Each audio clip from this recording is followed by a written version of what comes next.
అది పలుగాకి లోకం, కాకి లాంటి లోకం ఎప్పుడు వాగుతానే ఉంటుంది. లెక్క చేసావు అవుట్. నీ పరిస్థితిని చూసి అవతల వాళ్ళు నవ్వితే వాళ్ళని చూసి నువ్వు కూడా నవ్వు. నీ హీన స్థితిని బట్టి, నువ్వు పొందిన అవమానాలను బట్టి వాడు నవ్వితే, నీ నవ్వులన్నీ సిగ్గుతో తల దించుకునే రోజు ఒకరోజు వచ్చిద్దిరా అని వాడి వైపు చూసి నువ్వు గంభీరంగా నవ్వు.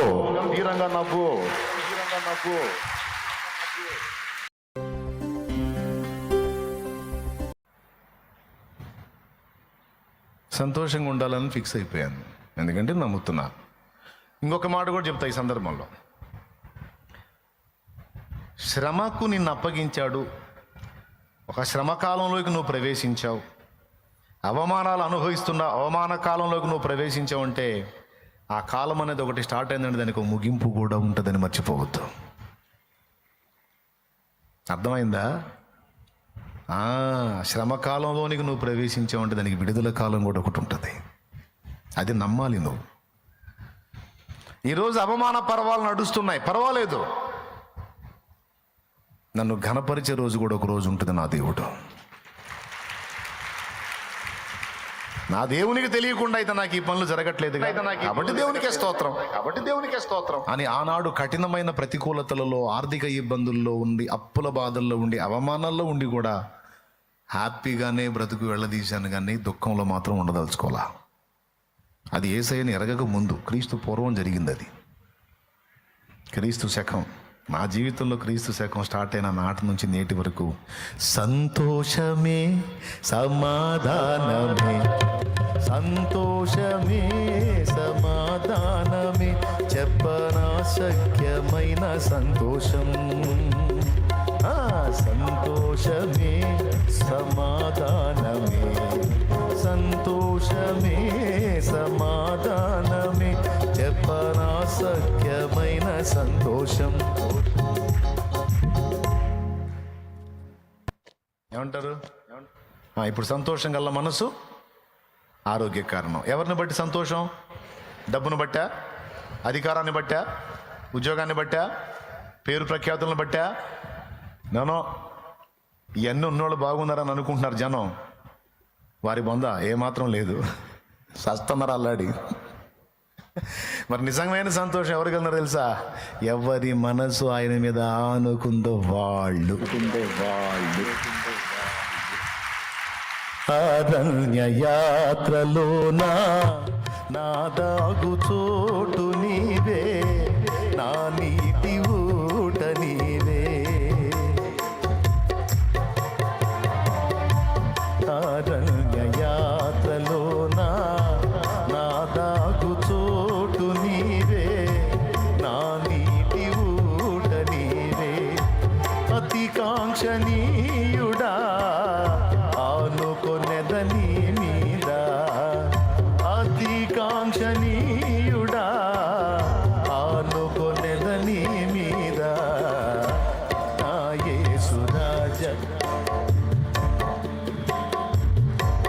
ఆరాధ్య దైవమా, ఆరాధ్య దైవమా, నా స్తోత్ర గీతమా, నా స్తోత్ర గీతమా, ఆరాధ్య దైవమా, నా యేసు రాజా రాజా రాజా రాజా రాజా రాజా యేసు రాజా, రాజా రాజా యేసు రాజా, రాజా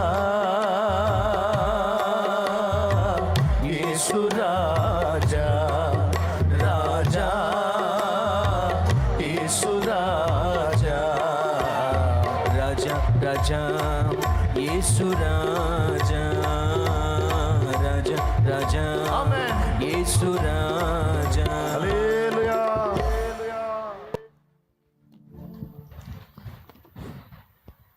ఎవరి మీద అనుకోవాలి అంతే.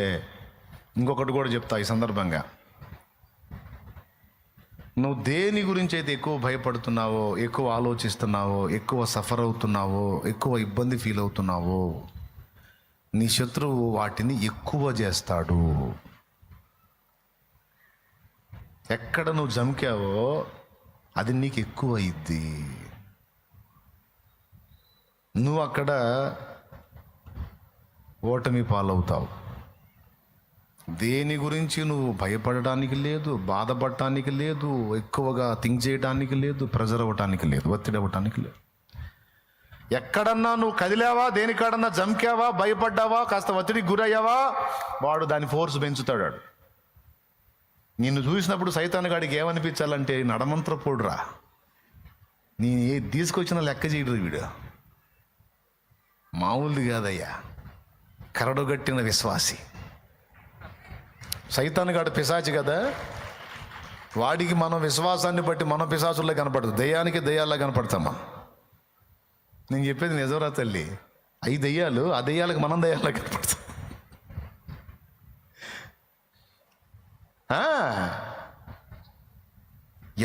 ఎన్ని రకాలన్నా తీసారా, మనిషి లెక్క చేయదు. ఆయన ఉన్నాడు, ఆయన చూసుకుంటాడు అంటది, పాటలు పాడుతూ తిరుగుతుంటుంది. ఈ పనికి మాలిందని ఉంచలేకపోతున్నాను, ఏం తెచ్చి కూడా కంగారు పెట్టలేకపోతున్నాను, అస్సలు లెక్క చేయదు. నిండి బండిలాగా ఆయనకే స్తోత్రం అంటా తిరుగుతూ ఉంటుంది. ఈ మనిషి కృంగిపోయిద్దేమో, 2 రోజులు దిగులు పడిద్దేమో, ఈ మనిషి కాస్త ఏదైనా ఏడుపు ముఖం పెట్టిద్దేమంటే అబ్బే దయ్యాలు మాట్లాడుకుంటాయి. ఎక్కడికి వెళ్తున్నావు? ఒక దయ్యం పోయి ట్రై చేసి విసిగిపోయి నిలబడిద్దావు దగ్గర, ఇంకో దయ్యం వచ్చింది. ఎక్కడికి వెళ్తున్నావు? ఫలానా మనిషి ఇంటికి వెళ్తున్నాను. ఎందుకు? ఏదన్నా లొంగిద్దేమని చూద్దామని. నీ వల్ల కాదు, మామూలుది కాదు, వెళ్ళిన టైం వేస్ట్. ఇంకొకళ్ళు ఏమన్నా చూడిపో. దేవుని మీద బాగా ఆనుకొని ఉంది, దేవుని మీద బాగా ఆనుకొని ఉన్నాడు, ఆ ఫెయిత్లో బాగా బలపడి ఉన్నాడు. అండ్ ఉంచాది కాదు. ఇప్పుడు కాస్త ఏదన్నా అక్కడ ఏదన్నా బెండ్ అయితే ఆ తర్వాత చూద్దాం. నేను అదే పనిలో ఉన్నా. ఎందుకు నేను టైం వేస్ట్, నీవు టైం వేస్ట్? ఇప్పట్లయితే దొరికేటట్లేడు. ఎలాంటిది తీసుకొచ్చినా సరే వాళ్ళు లొంగట్లా,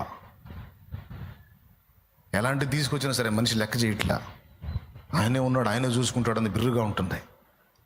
నా వల్లగా కూర్చున్నాను ఇక్కడ. దేనికన్నా జమకిద్దామని చూద్దాం, ఆ రూట్లో వెళ్ళి కొడదామని చూస్తున్నాను, కానీ దొరకట్లా, దేని లెక్క చేయట్లా. అని మిగిలిన దయ్యాలకి ఇది సలహా ఇస్తుంటుంది. శోధించే దయ్యం కాస్త సలహాలు ఇచ్చే దయ్యంగా మారిపోయింది నువ్వు లైన్లో ఉంటే. నువ్వు దేనికన్నా లొంగి కాస్త ఒత్తిడికి గురై ఆలోచన చేసావనుకో, నువ్వు సాలిగూడులో చిక్కుకున్న, సాలెపురుగు గూట్లో చిక్కుకున్న ఈగలాగా అయిపోతావు. ఈగకున్న 4 కాళ్ళలో ఒక కాలు తగిలిందంటే సాలెగూటికి వెంటనే సాలెపురుగు కదిలిద్ది. కదిలేం చేసిందో తెలుసా? ఆ లార్వా ఏదైతే ఉంటుందో ఆ జిగురు పదార్థం దాన్ని ఇంకా విడుదల చేసి, ఒక కాలు తగులుకున్నది మిగిలిన 3 కాళ్ళను కూడా చుట్టేసి మొత్తం 4 కాళ్ళను బంధించి ఇక్కడ పెట్టి లాగిద్ది బ్లడ్.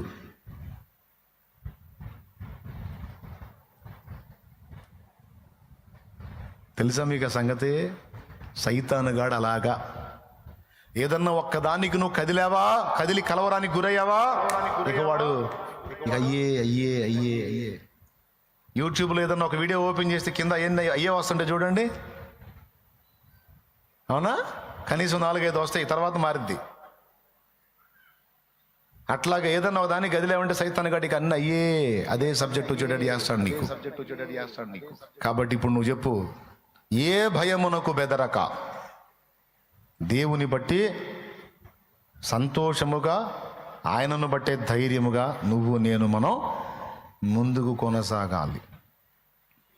మనం భయపడితే ఒక్క దగ్గరే, దేవుని దగ్గర భయపడాలి. పాపం చేయటానికి భయపడాలి, తప్పుడు బ్రతకడానికి భయపడాలి, నీచమైన జీవితం జీవించడానికి భయపడాలి, దేవునికి నచ్చని పనులు చేసే విషయంలో భయపడాలి. పెద్దోడా, అర్థమవుతుందా? ఉన్నావా లైన్లో? వదిలేస్తున్నావా? అంతే తప్ప ఇక దేనికి బెదరక ధైర్యముగా దుష్టుని ఎదిరించాలి. అలాగూ నువ్వు నిలబడిన ఎడల వాడు ఓడిపోతాడు. వాడిని ఓడగొట్టాలి, వాడి పళ్ళు ఓడగొట్టాలన్నట్టు అయిపోవాలన్నమాట. ఎంతమందికి అర్థమైంది? ఎక్కడన్నా బెండ్ అయితే అయిందే. ఒక కాలు చిక్కుకున్న ఈగకి మిగిలిన 3 కాళ్ళు కూడా పురుగు చుట్టేస్తుంది. కావాలంటే ఇంటికి పోయి ఏ మూలల్లో ఉన్న బూజు పురుగులు ఉంటాయి పోయి చూడండి. అవసరమైతే ఒక ఈగను బట్టి వేయండి, అదేం చేసిద్దో చూడండి. అదిగా పురుగు, అది గప్పేసం చూడు.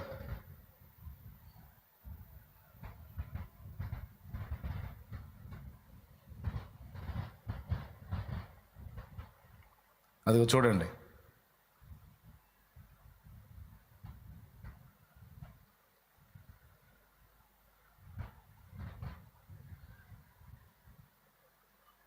చుడతను చూసారా కాళ్ళతో? అదిగో అదిగో అదిగో ప్యాక్ చేస్తాను చూడండి దాన్ని. పురుగే కదా అనుకుంటున్నావు నువ్వు, నిన్ను కూడా అంతే చూడుతున్నాడు సైతాన్ గాడు. ప్యాక్ చేస్తున్నాడు నిన్ను, బైండ్ చేస్తున్నాడు నిన్ను ఏదో ఒక పాయింట్లో. అందుకే దేవుని వాక్యం చెప్తుంది, భయపడకుడి, భయపడకుడి, భయపడకుడి, భయపడకుడి, భయపడకుడి. నేనున్నాను కదా. అవునయ్యా, నువ్వు ఉన్నావు. నీ అడుగు ఇరుకున పడనీయను, పడినా నేను తప్పిస్తా. కాబట్టి నన్ను బట్టి ధైర్యంగా ముందుకు సాగు. నీ రథ అశ్వముగా నీ త్యాగబంధం. ఆయన నాకు తోడై ఉన్నాడు, ఆయన నాకు తోడై ఉన్నాడు, నేను భయపడను. ఇది విశ్వాసి లక్షణం. ఇప్పుడు ఈ హృదయం కలిగిన వాళ్ళకి సంతోషం ఉంటుందా, ఏడుపు ఉంటుందా? ఒకవేళ కళ్ళల్లో కన్నీళ్ళు వచ్చినా దేన్ని బట్టి వస్తే ఆనందాన్ని బట్టి వచ్చి ఆనంద బాష్పాలే తప్ప దుఃఖం ఉండదు. వేటగా నివుది నుండి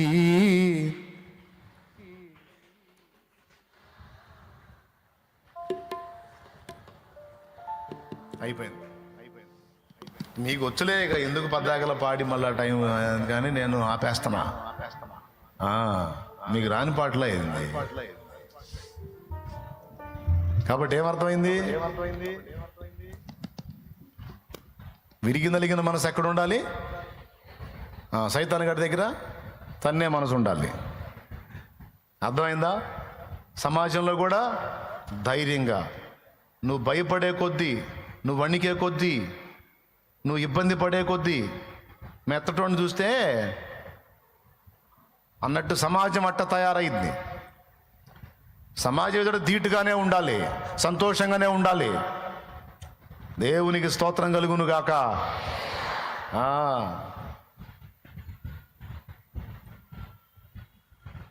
లేకపోతే సమాజం ఆడుకుంటుంది నిన్ను, సైతాన్ ఆడుకుంటాడు నిన్ను.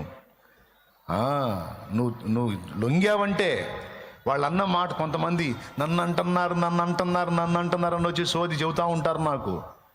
నేను అంటాను, ఇంకా అంటారు, పోనీ బతుకంత అంటానే ఉంటారు. అదేందన్నయ్య, మరి ఒకసారి అన్నప్పుడు దొరికావుగా, బెండ్ అయ్యావుగా, దిగులు స్టార్ట్ అయిందిగా, నీ ముఖం మాడిపోయిందిగా, దొరికావు నువ్వు ఆ పాయింట్లో. ఇంకా అంటారు, ఇంకా అంటారు, ఇంకా అంటారు, శోధిస్తారు. నువ్వేం చేయాలన్నప్పుడు?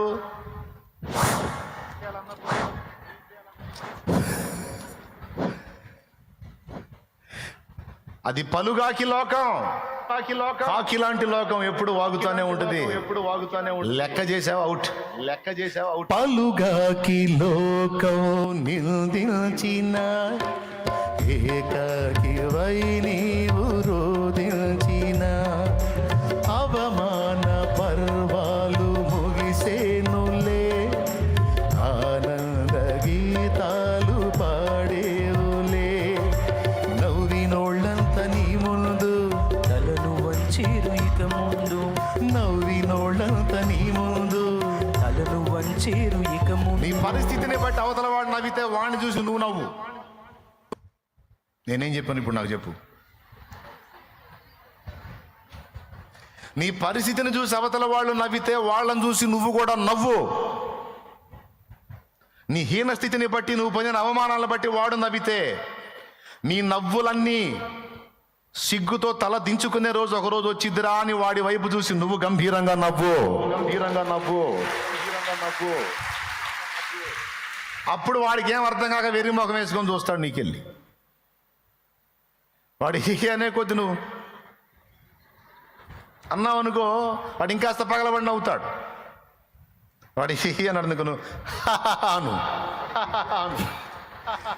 అనుకుంటాడు మెంటలెక్కిందని. మెంటల్ కాదు, వాడికి ఎక్కింది భవిష్యత్తులో మెంటలు. అట్లా చేస్తాడు యేసయ్య. నాకు విశ్వాసం ఉందండి, అందుకే నా లైఫ్ని హ్యాపీగానే దొర్లించాలనుకున్నా. నేనే అవిశ్వాసన అయింది ఏడుపులో బతకడానికి, నేనే అవిశ్వాసన అయింది నిన్నల్లో బతకడానికి. నాకు ఈరోజు ఉంది, రేపు ఉంది. నాకు నా యేసయ్య ఉన్నాడు. నేనెందుకు బతుకుతా ఏడుపులో? సరే అంటే అనని అవమానాలు అంటున్నారా, దూషిస్తున్నారా, అప్పుల సమస్యలు ఉన్నాయా, ఆర్థిక ఇబ్బందులు ఉన్నాయా? ఉన్నాయి. వాటన్నిటిని మార్చే బలమైన దేవుడు నాకున్నాడు. ఆత్మీయతలో పడతా లెగుస్తా ఉన్నానా, జారి పడతా లెగుస్తా ఉన్నానా? ఓకే, నడవని. ఒక రోజు వస్తుంది, నేను కూడా స్థిరంగా నిలబడి ముందుకు సాగే రోజు. ఈరోజు ఒకళ్ళ చేత కౌన్సిలింగ్ నేను పొందుతున్నాను, భవిష్యత్తులో నేను బలపడి ఇతరులకు కౌన్సిలింగ్ చేసే పొజిషన్ నా దేవుడు నన్ను తెస్తాడు. నాకు విశ్వాసం ఉంది కాబట్టి నాకు భయం లేదు, దుఃఖం లేదు. నేను ఇలా బతకాలని ఫిక్స్ అయిపోయా. మరి మీరు ఎట్ట బతకాలనుకుంటున్నారు? ఒక మొక్క చెబితే అబ్బాయి ఎట్ట బతకాలనుకుంటున్నారు? నాలాగేనా? అంతే ఫిక్స్ అయ్యారా? నిజమేనా? డౌట్ లేదుగా? వెళ్ళి అడుగుదాం, మీరు ఎట్లా బ్రతకాలనుకుంటున్నారు? ఇంకా ఆ విషయాలు దిగులు లేదుగా, వదిలేసినట్టేగా, హ్యాపీ, రైట్. ఇది మనకు ఆరోగ్యం, ఇది మన ముఖాలకు తేట, ఇది మనకు సమృద్ధి విందు. అంతేనా? ఇంకా చాలా లాభాలు ఉన్నాయి సంతోష హృదయునికి. అందుకే తెసలోనికలకు రాసినటువంటి మొదటి పత్రిక 5వ అధ్యాయము 15-16 వచనాల్లో ఏమన్నాడు చూడు. ఎల్లప్పుడూ సంతోషముగా ఉండుడి, ఎడతెగక ప్రార్థన చేయుడి. అది సమస్యలు ఏమన్నా ఉంటే అన్నీ దేవుడికి చెప్పు, ఎనీ టైం హ్యాపీగా ఉండు. నేను చెప్పానా? అందులో ఉందా? అది సంతోషంగా. మళ్ళీ సినిమాలు పోయి సంతోషంగా ఉండమన్నాడు చాలేమన్నా. నేను రోజుకు ఒక సినిమా చూస్తానని పోయావు. సంతోషంగా ఉండమన్నాడు చాలేమన్నా, ఇంకా ఫుల్ తాగుతాను పోయావు. అయ్యో, ఆ సంతోషాలు నాశనం చేసే సంతోషాలు అవి కాదు. దేవునిలో ఆనందించు, దేవునిలో సంతోషించు, ప్రభువునందు ఆనందించుడి. మరలా చెప్పుదును, నా అతిశయము నీవే, నా ఆనందము నీవే, నా ఆరాధన నీవే, నా అతిశయము నీవే, నా ఆనందము నీవే, నా ఆరాధన నీవే. దేవునికి స్తోత్రం. అది పాట మీకు తెలియదా? ఏంది తెలుసు, పాడుకుంటున్నారు, ఇంకెందుకు? ఏమేమి లాభాలు ఉన్నాయి సంతోషంగా ఉంటే? హెల్తీ, ఆరోగ్యం. సంతోషంగా ఉన్నోడికి ముఖం తేటగా ఉంటుంది. నువ్వు ఏ సబ్బు పెట్టి రుద్దకపోయినా, ఏ పౌడర్ వేయకపోయినా, ఏ క్రీములు రాసి మేకప్లు వేయకపోయినా ముఖం తేటగా ఉంటుంది. 3వది నిత్యము విందు కలుగును. 4వది మన సంతోషము ఇతరులకు మేలు.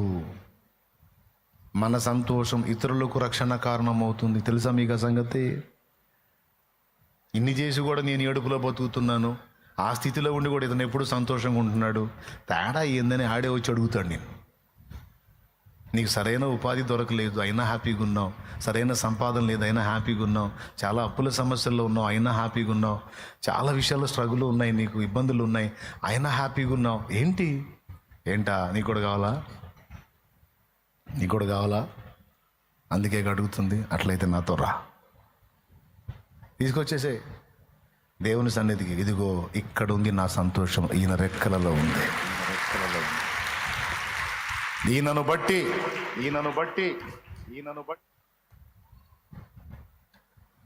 అప్పుడు వాళ్ళకు కూడా ఆలోచన కలిగింది. యేసు ప్రభువును బట్టి నీ సంతోషమా, ఆయన గురించి నాకు చెప్పు అని అతనే అడుగుతాడు. అదే నువ్వు వికారం మొహం వేసుకొని తట్టడేడుపు మొహం నిండా పెట్టుకొని దేవుంట దేబురోం అనుకుంటా తిరిగితే ఊసురోమనుకుండా తిరిగితే నువ్వు సువార్త ఆ టైపులో చెప్పిన ఎవడు నమ్మడం. నీకు నీ యేసుప్రభుకు ఒక దండం తల్లి, నువ్వు కాస్త సంతోషంగా ఉండమ్మా. అసలు నీకు ఒకటి చెప్పనా, నువ్వు నమ్ముకున్న యేసుప్రభు గొప్ప దేవుడు, మరి నువ్వు అట్ట ఎందుకుంటున్నావు నాకు తెలియదని అన్యుడు నీకు చెబుతాడు. ఎంత దారుణం. చివరికి ఆడికి చెప్పడానికి పోయి మన ఏడుపు మొహం చూసి ఆడే మనకి చెప్పే పరిస్థితి. ఏమని వాళ్ళ దేవుడి గురించి కూడా చెప్పడాడు. నువ్వు నమ్ముకున్న యేసుప్రభు గొప్పోడు, నువ్వు సంతోషంగా ఉంటే ఎందుకు అట్లా ఉంటున్నావు అంటాడు వాడు. అబద్ధాలు ఆడుకుని చెప్పండి, అనిపించుకున్నారా లేదా? అన్యుల చేత అనిపించుకున్నారా లేదా? మరి సిగ్గుండొద్దు మనకి. ఆడు ఏడుతుంటే నువ్వు పోయి ఓదార్చాల్సింది నీ దేవుడి గురించి చెప్పి. పాపం అన్యుడు సైతం నీ దేవుడి గురించి నీకు చెప్పి ఆడి నేను ఓదార్చాల్సిన గతి పట్టింది నీకు. తమరి విశ్వాసం అట్ట ఏడిసింది అన్నమాట. కాబట్టి దయచేసి ఈరోజు దానికి ముగింపు పలకండి. మరలా చెప్పుతున్న ప్రభునందు అది నంబర్ 1, మనము దేవుని బట్టి సంతోషించుట వలన మనకి చాలా ప్రయోజనాలు ఉన్నాయి. పాయింట్ నెంబర్ 1, మనము దేవుని బట్టి సంతోషపడుట వలన మనకి చాలా ప్రయోజనాలు ఉన్నాయి. మనకి ఆరోగ్యం ఉంది, ముఖమునకు తేట, సమృద్ధి ఉంది, ఇతరులకు రక్షణ ఉంది, దేవునికి మహిమ ఉంది, చాలా ఉన్నాయి. మనము దేవుని బట్టి సంతోషపడటం. ఒక్కటే మొక్క అది కూడా చెప్తా. 2 సంతోషాలు మనకు కావాలి. ఒకటి మన సంతోషం మనకు కావాలి, రెండవది దేవుని సంతోషం కూడా మనకు కావాలి. మనం సంతోషంగా ఉంటాం మనకి బలం, దేవుని సంతోషాన్ని మనం వెతకటం కూడా మనకు బలం. అంటే దేవుడు మనల్ని బట్టి ఆనందిస్తే, దేవుడు మనల్ని బట్టి సంతోషిస్తే అది కూడా మనకే బలం. ఈ ఒక్క మొక్క చెప్పి ప్రార్థన చేసేస్తా. 2 రకాల సంతోషాలు. ఒకటి మన సంతోషం, 2 రైట్. మన సంతోషం ఎన్ని రకాల ప్రయోజనాలు తీసుకొచ్చింది మనకి. అది కూడా ఏ సంతోషం? దేవుని బట్టి మనం పొందే సంతోషం. నెహెమ్యా గ్రంథము 8, 10, 8 తిరగే చూసుకుంటారో ఎట చూసుకుంటారో చూడండి. అక్కడ ఒక మాట ఉంది చూడండి. 8వ అధ్యాయం 10వ వచనం చివరి లైన్, యెహోవా యందు ఆనందించుట వలన మీరు బలమొందుదురు. ఎక్కడుంది మన బలం? ఒక్కసారి మీరు అందరూ చెప్పండి ఆ మాట ఏందో.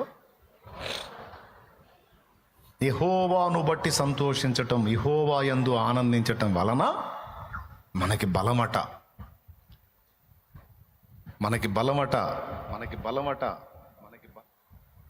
బాయ్ కాస్త మాంసం తినరా బలం వచ్చిద్ది, మాయ్ కాస్త ఆకుకూరలు తిన్నమ్మాయి బలం వచ్చింది, రక్తం పట్టిద్ది అని చెబుతుంటారుగా.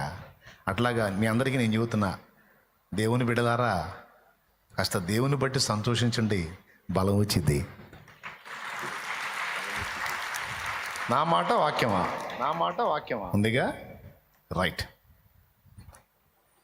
మనము దేవునిలో ఆనందించటం వలన మనకు బలం. అదే సమయంలో దేవుడు మనల్ని బట్టి సంతోషపడ్డా ఇక మామూలుగా ఉండదు. నిన్ను బట్టి దేవుడు హ్యాపీగా ఫీల్ అయ్యాడా నీకు ఎదురుండదు ఇక. నువ్వు అది కూడా జాగ్రత్త పడాలి. నీ సంతోషం విషయంలో నువ్వు ఎంత కేర్ఫుల్గా ఉండాలో, దేవుణ్ణి సంతోష పెట్టే విషయంలో కూడా నువ్వు అంతే కేర్గా ఉండాలి. ఈ 2 నీకు సరిగ్గా అర్థమైతే నీకు ఇక ఎదురుండదు.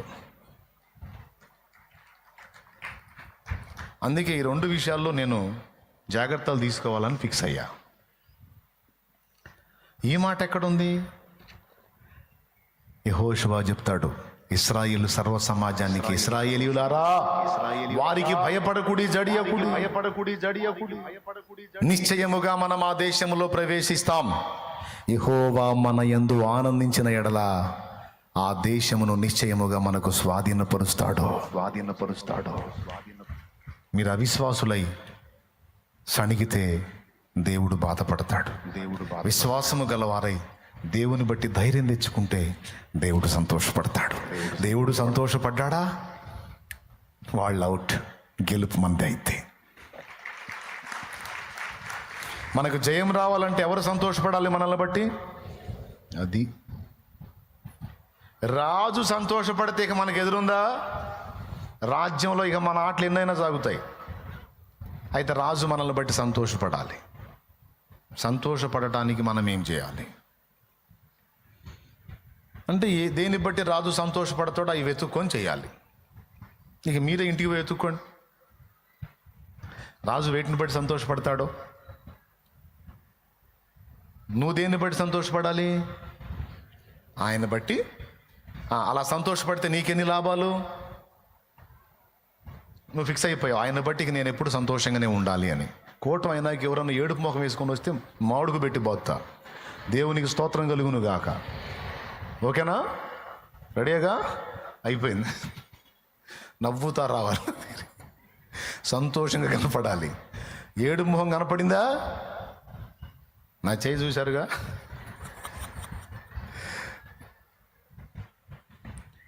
కొట్టి సంతోషపెడతా.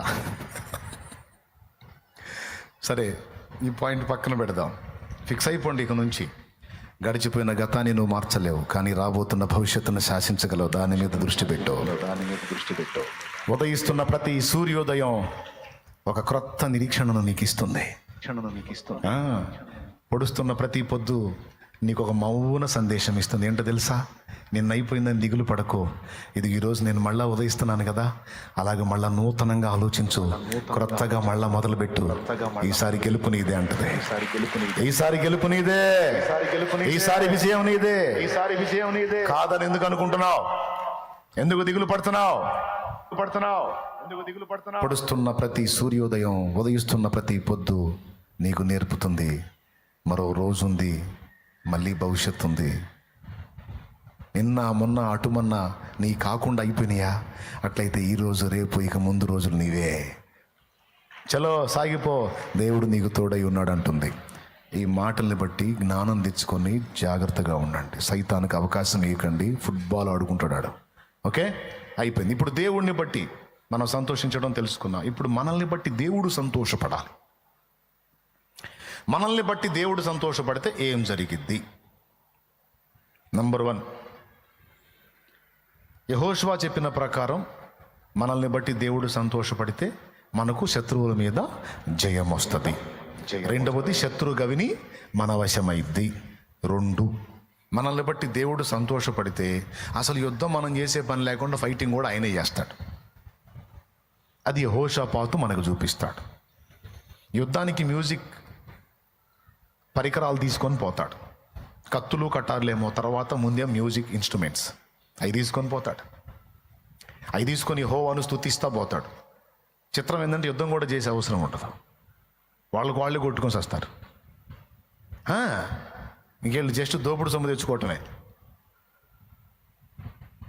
మనల్ని బట్టి దేవుడు సంతోషిస్తే శత్రువుల మీద జయం. నంబర్ 1, శత్రు గవిని మనకు స్వాధీనమైంది. నంబర్ 2, నంబర్ 3, దేవుడు మనల్ని బట్టి సంతోషిస్తే యుద్ధము ఆయనే మన పక్షంగా చేస్తాడు.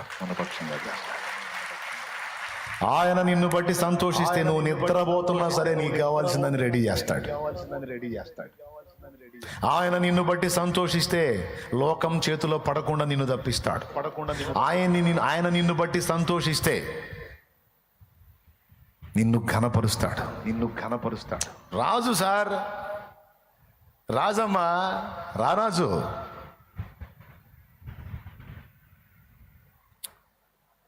మన నాన్న మనల్ని బట్టి సంతోషపడితే మార్కెట్కి పోయి బట్టలు తెస్తాడు, ఫ్రూట్లు తెస్తాడు, అన్నీ తెస్తాడు. మనం అడిగిందల్లా ఇప్పిస్తాడు. ఎందుకు? మనమంటే ఇష్టం, సంతోషం. చెప్పిన మాట వింటాం. కొన్నిసార్లు ఆఫర్లు కూడా ఉంటాయి మనకి. మన చిన్నప్పుడు, రే నేను చెప్పిన పని చేసామంటే నీకు ఫలాన్ని ఇస్తా అంటాడు. అవునా? నాన్న సంతోషపడితే మనకు కావాల్సిందన్నీ కొని పెడతాడు. ఆ నాన్న సంతోషపడితే, అందుకే భక్తులందరూ ఆయన సంతోషాన్ని వెతికారు. దేవుడు మనల్ని బట్టి సంతోషపడితే ఆకలితో కూడా మనల్ని పండుకోనేడు.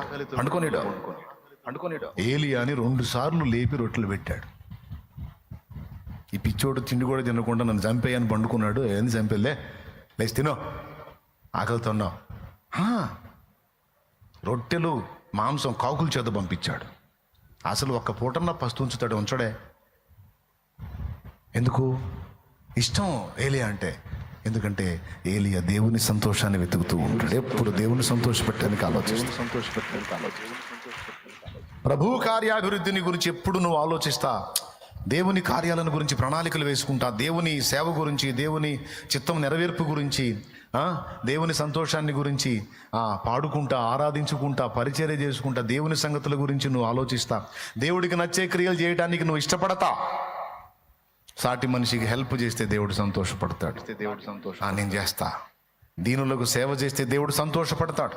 నేను చేస్తా. రోగులకు సేవ చేస్తే దేవుడు సంతోషపడతాడు. నేను చేస్తా. పరిశుద్ధులకు ఉపచారం చేస్తే దేవుడు సంతోషపడతాడు. నేను చేస్తా. ఆర్తులకు అన్నార్తులకింత సాయం చేస్తే నా దేవుడు సంతోషపడతాడు. నేను చేస్తా. కష్టపడ్డ వాడికి తగిన సహాయం చేస్తే సంతోషపడతాడు. ఎవరు? నా దేవుడు సంతోషపడతాడు. దప్పిగొన్నవానికి దాహం ఇస్తే దేవుడు సంతోషపడతాడు. ఆకలి కొన్నవానికి అన్నం పెడితే దేవుడు సంతోషపడతాడు. వస్త్రహీనునికి ఇంత వస్త్రం ఇస్తే సంతోషపడతాడు. ఎవరో? వస్త్రం పొందినోడే కాదు, పైన దేవుడు కూడా సంతోషపడతాడు.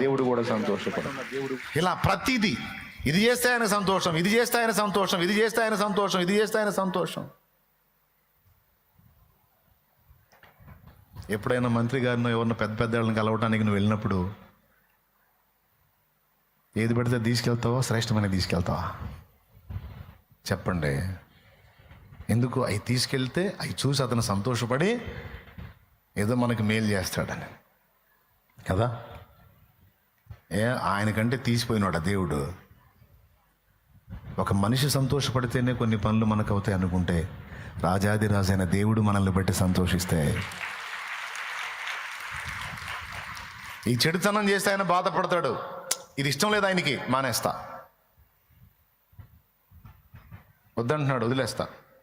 ఇది చేస్తే దేవునికి ఇష్టం, ఇది చేస్తే దేవునికి ఇష్టం, దేవునికి సంతోషం, అయితే చేస్తా అని ఒక దేవుని ప్రేమించే వ్యక్తిగా, ఇక ముగిస్తున్నాను నేను, దేవుని ప్రేమించే వ్యక్తిగా, దేవుని యందు ఆనందించే వ్యక్తిగా, దేవుని ఇష్టాన్ని వెతికే వ్యక్తిగా నువ్వు అడుగులు వేస్తే, నిన్ను బట్టి దేవుడు సంతోషిస్తే నీకు తిరుగుండదు సోదరి, నీకు తిరుగుండదు సోదరా. మనుషులు మనల్ని కేర్ చేయటం వేరు, యేసయ్య మనల్ని కేర్ చేయటం వేరు. ఆయన చాలా అద్భుతంగా మన విషయంలో ఆయన శ్రద్ధగా ఉంటాడు. నా సేవా జీవితంలో ఒకే ఒక్కసారి అన్నం లేని రోజు వచ్చింది. ఒకే ఒక్క ఛాన్స్ వచ్చింది, అన్నం లేని రోజు. భలే ఛాన్స్ అనుకున్నా. అది కూడా దక్కనిలా. ఇంట్లో అన్నం ఉన్న రోజు తినే ఐటెం కన్నా ఎక్కువ ఐటెం ఆ రోజు తినేటట్టు చేశాడు. ఏమయ్యా ఒక్క రోజన్నా పస్తుండేవా?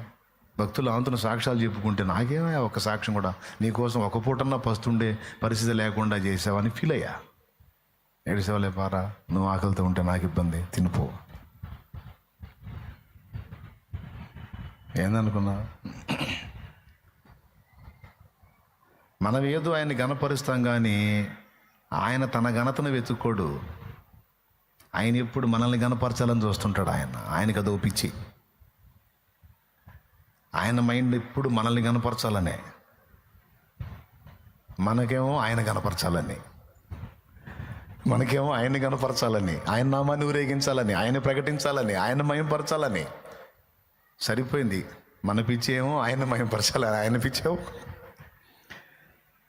బలహీనతలో బలమే నీవు, బాహుబలము చూపించేవు. బలహీనతలో బలమే నీవు, బాహుబలము చూపించేవు. ప్రియుడా నన్ను ఘనముగా చూడ, ప్రియుడా నన్ను ఘనముగా చూడ, పరితపించేవుగా. ప్రేమాని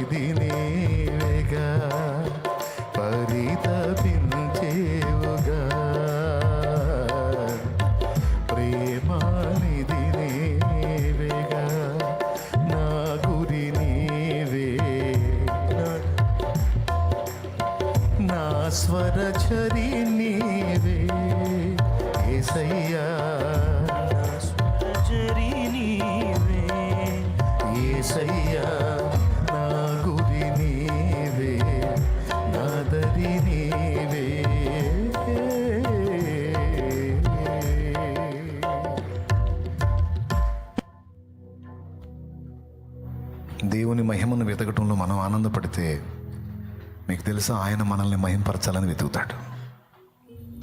దేవుణ్ణి సంతోష పెట్టాలని అన్నీ మనం ఇది చేసే సంతోషం, ఆయనకి ఇది చేసే సంతోషం అని అన్నీ వెతికి చేస్తూ ఉంటే ఆయన ఏ పనిలో ఉంటాడు తెలుసా? మనం దీన్ని బట్టి సంతోషపడతామో అవన్నీ సమకూర్చే పనిలో ఆయన ఉంటాడు.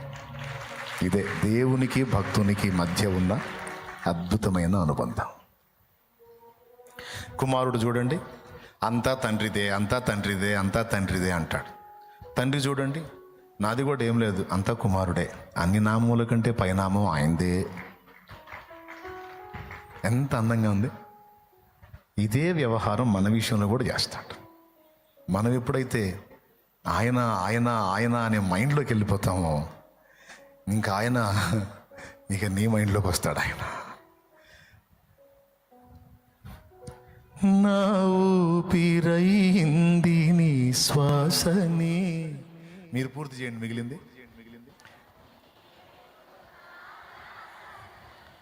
నీ ధ్యాస. నీకు అంత సీన్ ఉందా? ఉందా? నీకు అంత సీన్ ఉందా?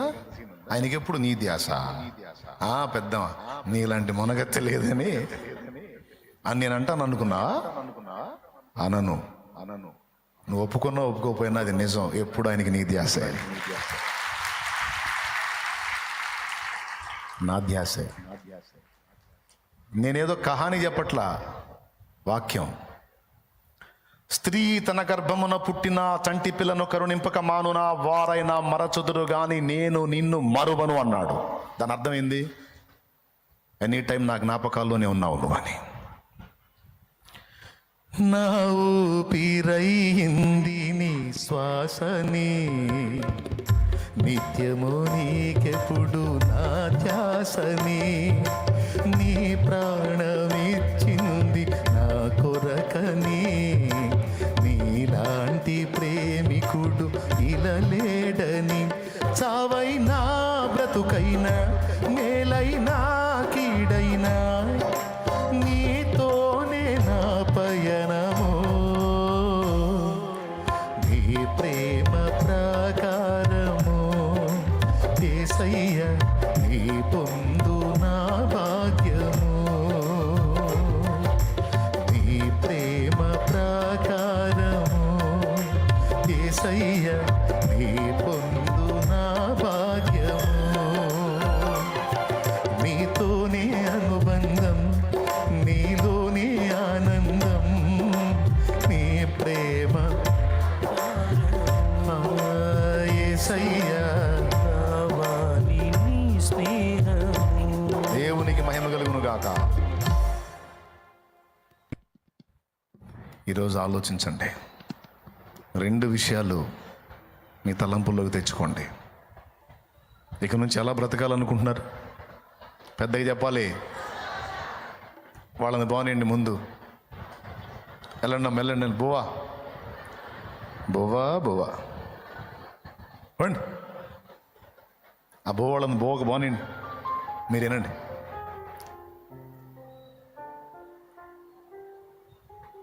రెండవది ఆయన సంతోషం. హృదయపూర్వకంగా ఆయన ప్రేమించిన వాళ్ళు ఎప్పుడు ఆయన సంతోషం వెతుకుతారు. ఆయనకి నచ్చనివి విడిచిపెడతారు. ఆయనకి నచ్చేవి, ఆయన ఇష్టపడేవి చేయటానికి ఎప్పుడూ తప్పిస్తారు. వాళ్ళ మనసు నుండి ఎప్పుడు ఆయన ఆనందాన్ని వెతుకుతారు, ఆయన సంతోషాన్ని వెతుకుతారు. దానికోసం ఎంతైనా తెగిస్తారు, ఎంత సాహసమైనా చేస్తారు, ఎంత త్యాగానికైనా సిద్ధపడతారు. దేవా, నీ సంతోషం కంటే ఎక్కువైంది ఏది లేదు ప్రభువా, ఇది నీకు ఇష్టమైతే నేను అదే చేస్తాను తండ్రి అని వారి మనసు ఎప్పుడు ఆ దిశగానే నడుస్తుంటుంది. అలాంటి బిడ్డల్ని దేవుడు అలక్ష్యం చేయటం. నేను నా లైఫ్లో చెప్తున్నాను, నేను ఆశించినది ఏది కూడా నాకు దేవుడు ఇవ్వకుండా ఉండలేదు ఈరోజు వరకు. మళ్ళీ నేను ఇంకా చెప్పాలంటే, నేను అడిగింది ఆశించింది కొంచెం అయితే నేను ఊహించనంత ఇచ్చాడు ఆయన.